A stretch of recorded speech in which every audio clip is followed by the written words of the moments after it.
Hello everyone, हम class 12th का second chapter sexual reproduction and flowering plant discuss कर रहे थे और उसमें हमने फर्स्ट पार्ट में स्ट्रक्चर ऑफ एंथर डिस्कस किया था।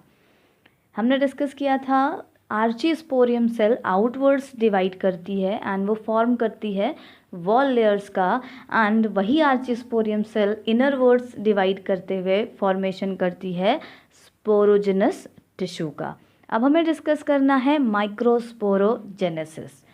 जनरली माइक्रोस्पोरोजेनेसिस को हम कहते हैं the process of formation of microspore.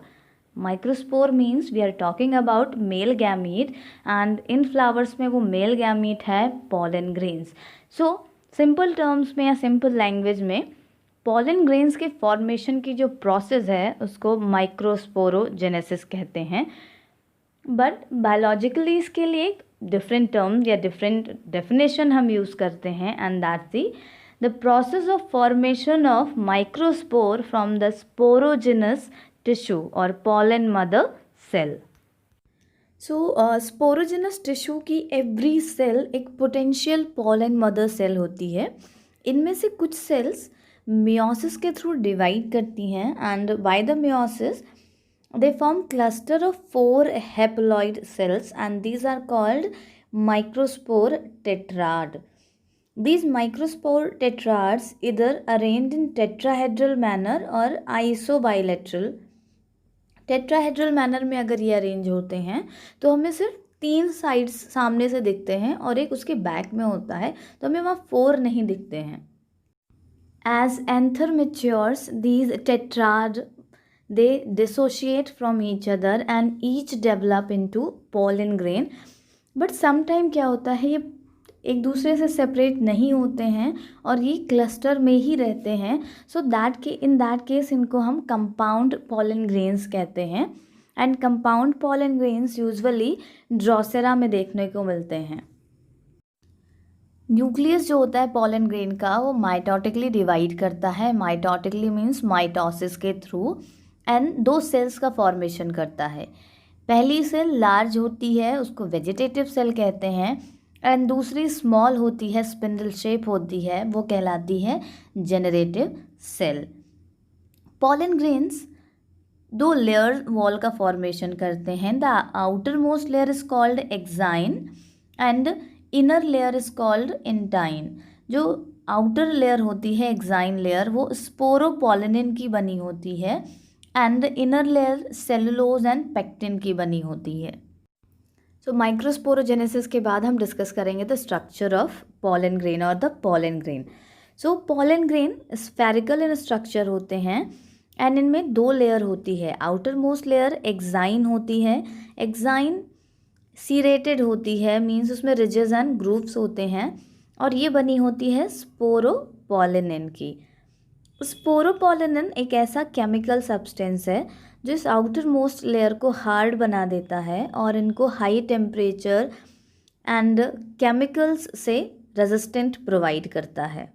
And एक इम्पॉर्टेंट फैक्ट अबाउट स्पोरोपोलिनिन, अब तक हमारे साइंटिस्ट को ऐसा कोई एंजाइम नहीं मिला है जो स्पोरोपोलिनिन को डिग्रेड कर सके। तो आप समझ सकते हैं कि ये कितने हार्ड होते हैं और इनमें कितना रेजिस्टेंस होता है। कुछ प्लेसेस ऐसे होते हैं एक्साइन में जहाँ पे एक्साइन लेयर या ये स्पोरोपोलिनिन नहीं प्रेजेंट होता है एंड ये फंक्शन करते हैं as a germ pore through which pollen tube का फॉर्मेशन होता है। इंटाइन थिन लेयर होती है एंड ये सेलुलोज एंड पेक्टिन की बनी होती है जिसको सॉफ्ट बनाती है, एंड ये सॉफ्ट होती है, that's why easily pollen tube का फॉर्मेशन होता है through the germ pore. And initial stages में जब माइक्रोस्पोर टेट्राड में प्रेजेंट होते हैं या ये पॉलन ग्रेन्स, दैट टाइम ये डेंस होते हैं या थिक साइटोप्लाज्म प्रेजेंट होता है। बट जैसे जैसे ये सेपरेट होते हैं ये वैक्यूलेटेड हो जाते हैं, मीन्स इनमें लार्ज वैक्यूल्स का फॉर्मेशन हो जाता है।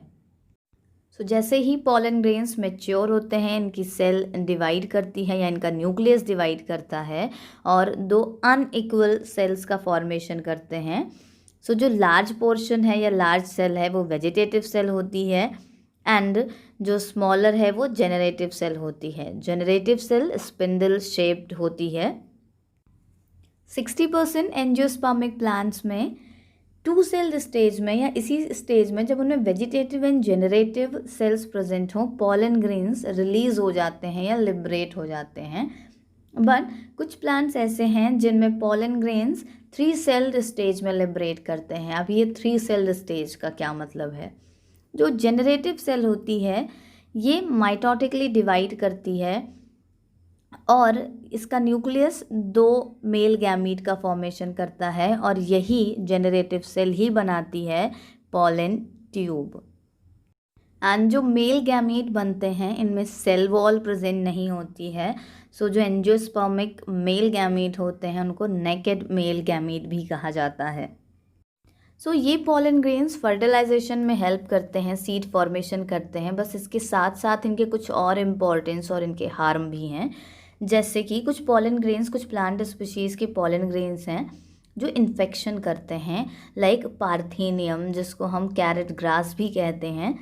इसका पॉलन ग्रेन जब एयर में प्रेजेंट होता है तो ये asthma, bronchitis and allergy cause करता है।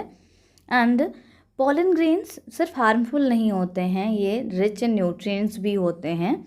सो पॉलन ग्रेन्स को कंज्यूम किया जाता है एंड ये एथलीट्स की परफॉर्मेंस को बेटर करता है, इम्प्रूव करता है। एंड हॉर्सेस को भी ये दिया जाता है to increase their energy level. Liberation के बाद पॉलन ग्रेन्स एक पर्टिकुलर टाइम तक ही वाइबल रहते हैं। ऐसा नहीं है कि वो रिलीज़ हो गए और वो कभी भी जर्मिनेट कर सकते हैं, कभी भी फर्टिलाइज कर सकते हैं। एक पर्टिकुलर टाइम तक ही उनकी लाइफ होती है। सो ग्रैमनी फैमिली में, Gramineae means I am talking about grass family, rice, wheat and other, इनमें वाइबिलिटी सिर्फ 30 मिनट तक होती है। जबकि Rosaceae family, Solanaceae family and Leguminosae family, इनमें एटलीस्ट 1 मंथ तक पॉलन ग्रेन्स वाइबल रहते हैं। एंड पॉलन ग्रेन्स को हम स्टोर करके रख सकते हैं फ्यूचर में, सो दैट हम उनको आर्टिफिशियल इंसेमिनेशन में यूज़ कर सकें। कई सालों तक वो स्टोर किए जा सकते हैं, बट उनकी स्टोरेज ऐसे ईजी नहीं है कि आपने पॉलन ग्रेन्स लिया और एक बॉक्स में बंद करके रख लिया। इनको स्पेशल वे में स्टोर किया जाता है जिनको हम पॉलन बैंक कहते हैं।